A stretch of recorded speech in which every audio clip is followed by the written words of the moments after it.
कहानी अपनी पहचान कैसे बनाए। एक प्रसिद्ध लेखक, पत्रकार और राजनयिक पुष्पेंद्र कुलश्रेष्ठ, जो बेहद ही हंसमुख स्वभाव और आकर्षक व्यक्तित्व के धनी है।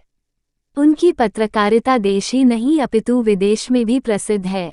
उन्होंने वैसे जगह पर भी पत्रकारिता की है जहां अन्य पत्रकारों के लिए संभव नहीं है। उनकी हंसमुख प्रवृत्ति और हाजिर जवाब का कोई सानी नहीं है। एक समय की बात है, पुष्पेंद्र एक सभा को संबोधित कर रहे थे। सभा में जनसैलाब उमड़ा था।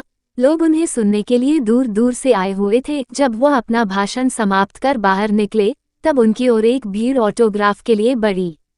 पुष्पेंद्र उनसे बातें करते हुए ऑटोग्राफ दे रहे थे। तभी एक नौजवान उस भीड़ से पुष्पेंद्र के सामने आया। उस नौजवान ने उनसे कहा, मैं आपका बहुत बड़ा श्रोता और प्रशंसक हूँ। मैं साहित्य प्रेमी हूँ, जिसके कारण मुझे आपकी लेखनी बेहद रुचिकर लगती है। इस कारण आप मेरे सबसे प्रिय लेखक भी हैं।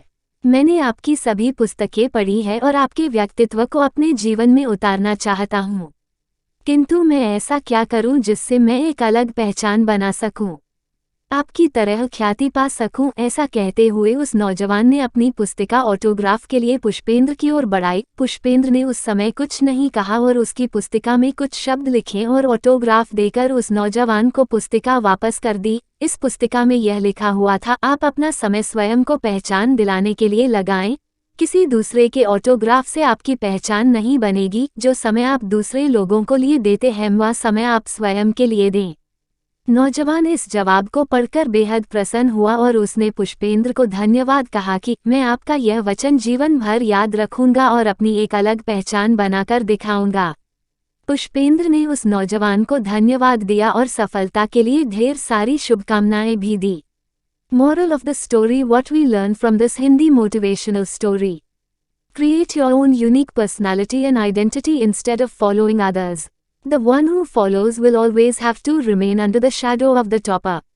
The biggest thing in life is respect and uniqueness you have, for which people remember you. So stop following. Start creating followers. Thanks for listening and watching my channel.